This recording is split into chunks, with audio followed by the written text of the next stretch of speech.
Hello everybody, welcome back to the channel. If this is your first time here, welcome. Today we have a light review for you, and that is the Streamlight Protac 2.0. This is the one that follows up the Protac HLX rail mount. There is a little bit of controversy behind this light. We'll get into that in this video. Let's get into it. All right, for full transparency, I do want to let you guys know that Streamlight did send this to me. However, previous to this, I have been a long time supporter of Streamlight. I own 4 TLR1 HLs, three Protac HLXs, a TLR7A, 2 micro streams, 2 macro stream, 1 macro stream, and I think that's probably about it. There may be another one in there. However, so I have been a customer of Streamlight for a very long time. Phenomenal company, great products, and they are priced lower, in my opinion, than what they probably could be.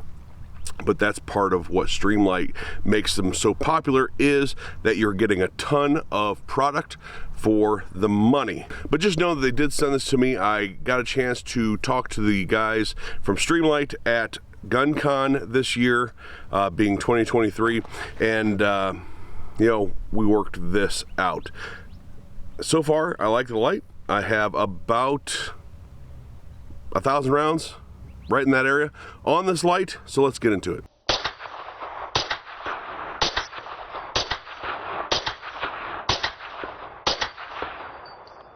All right, so I mentioned some controversy behind this guy. I want to get into that after I give you a really quick spec list of what this is. So it is a 2000 lumen light with 2.5 hour runtime. On high, on low, it's got an 11-hour runtime, 266 beam distance, max candela of 17,700. Remember that number. It does take Streamlight's SLB50 battery, which is a significantly larger battery than like the 18650 of the HLX, its predecessor. It is 6.3 inches long and weighs about 9 ounces. Aluminum body, tail cap. It comes with a removable tail cap, removable rechargeable SLB50 battery, and it comes with an offset mount as well, M-LOK offset mount, as well as the pressure pad. So it is a very, very complete light. So before I get into some of the comparisons of this, because I know you guys are going to want to see it, the comparisons of this to the Protac HLX, give you some shooting experience with this. I haven't had any problems. I haven't had any flickering. I haven't had any usage issues. I've had to charge the battery once. It charged fine. I mean, it's been the quality that we have grown to appreciate from Streamlight. Been very reliable, been a very nice light. The button, the tape switch actuates very nicely, very effortlessly.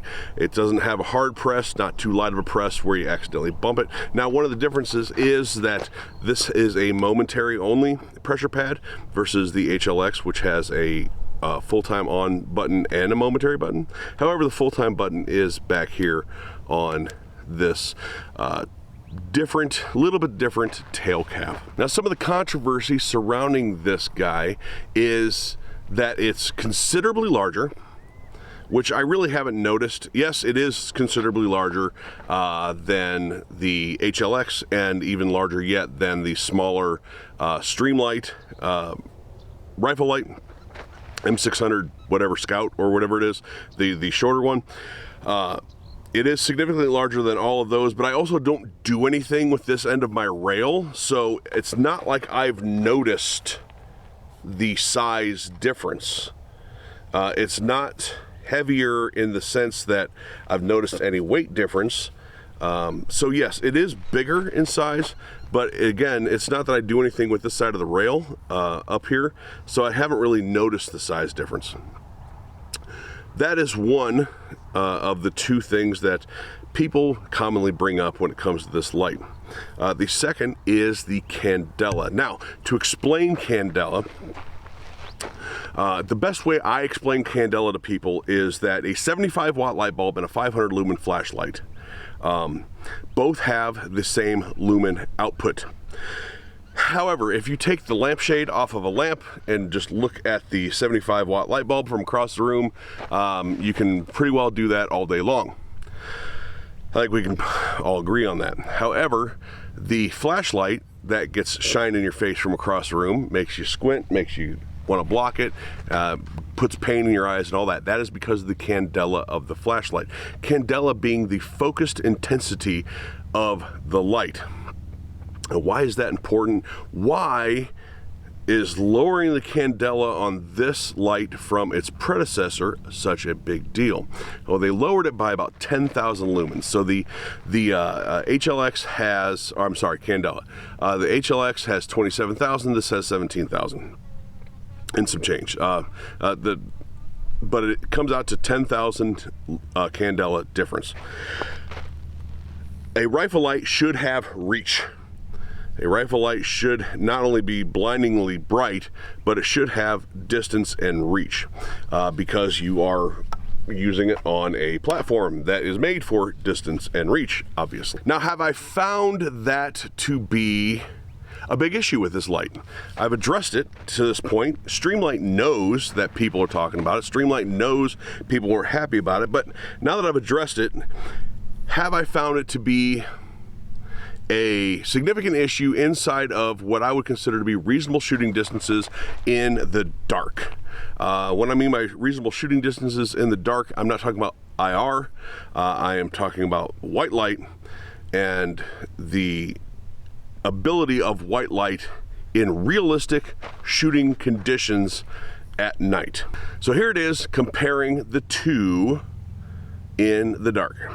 All right, so here we are at 50 yards.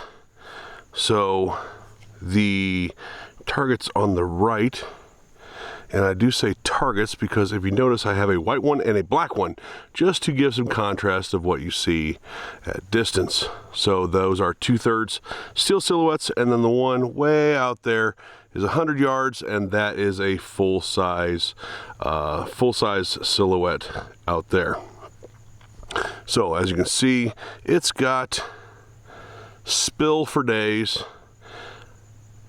Come over here, you can see when the target disappears, and all the way over, and my gun actually gets into the camera view before the targets disappear. So lots of spill, but at 100 yards I can still make out that target out at distance. Would I be able to tell if there's anything in his hands? Depends on the color of it, depends how bright it is, but there is the Protac 2.0. So because people will want to see the difference, I'll show you the Protac HLX, its predecessor. So there is the Protac HLX. You can automatically see that it is not quite as bright, but it is a much more focused beam. Much more focused beam, and that's where some of the drama behind the Protac 2.0 kind of came in, was how much they dropped the candela. As you can see, it's still perfectly usable, but not quite as focused.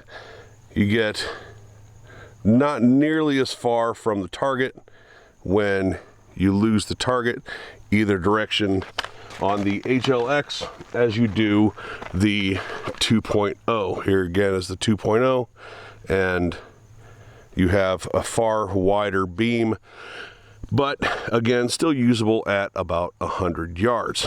Now for comparison, and this is why too much candela can actually be an issue when it comes to rifle lights.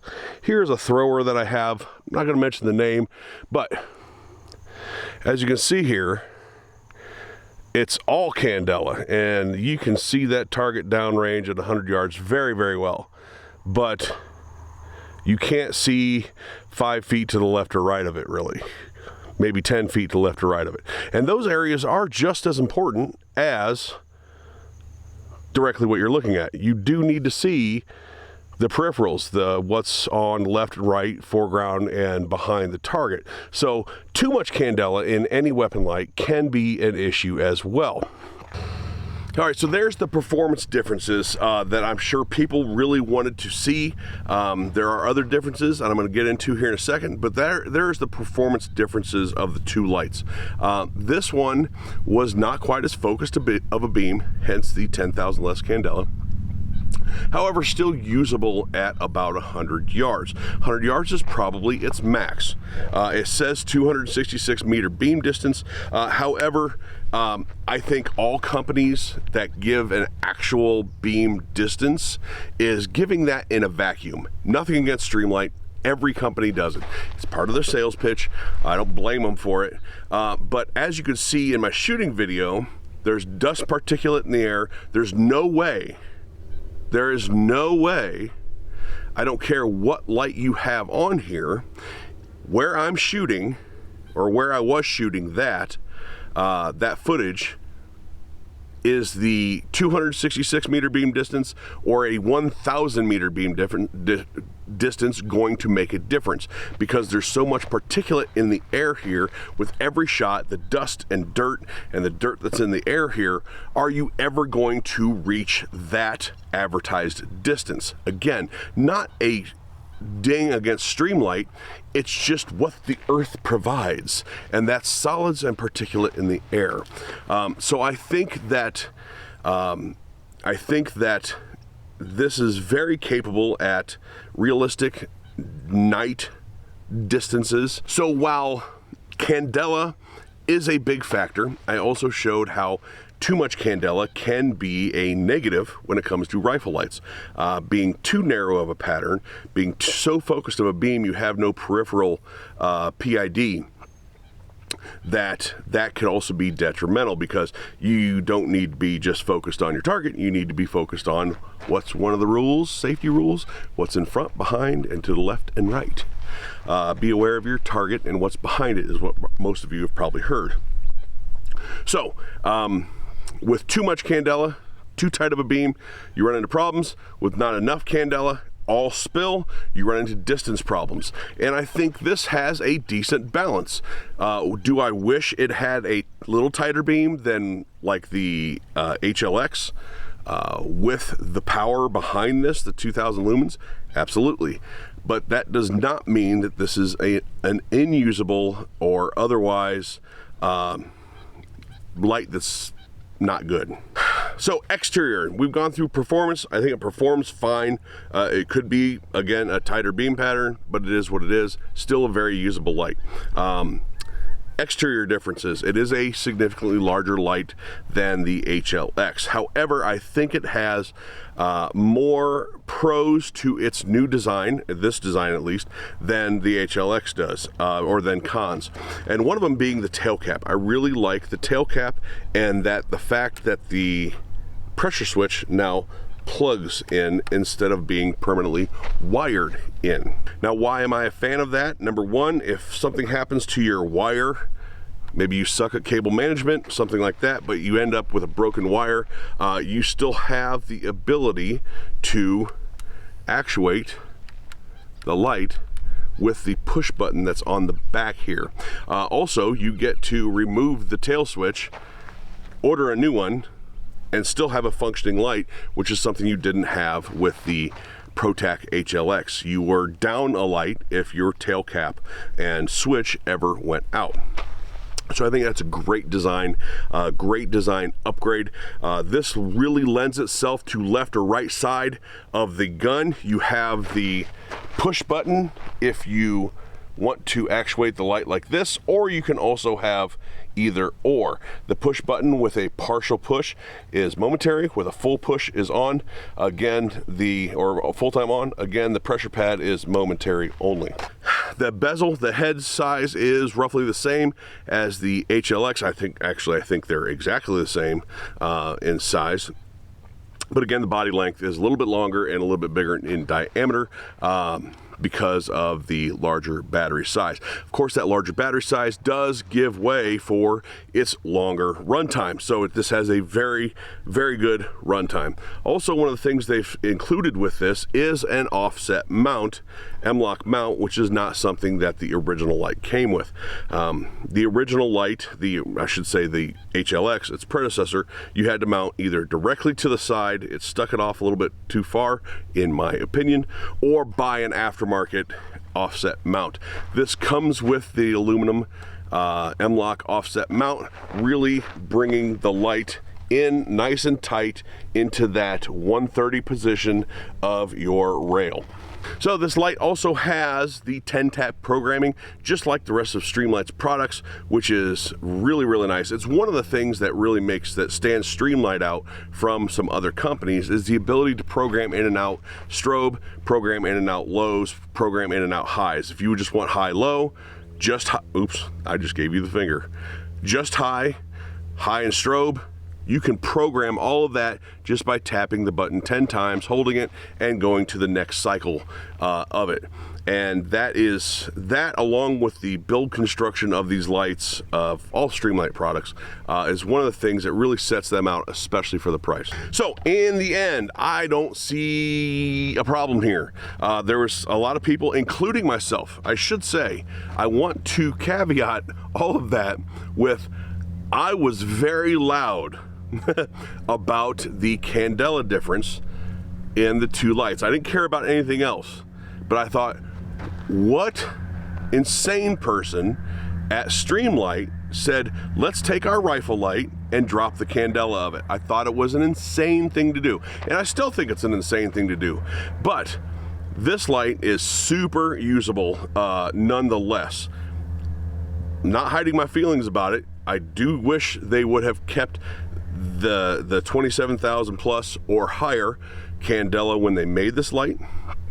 However, that does not mean this isn't a usable light, and I think it's very usable. I'd like to thank Streamlight for sending this out to me. I think this light would serve a lot of people very well. If you're somebody that thinks you need to be able to see 1,000 meters with like an LEP light, then this probably isn't for you.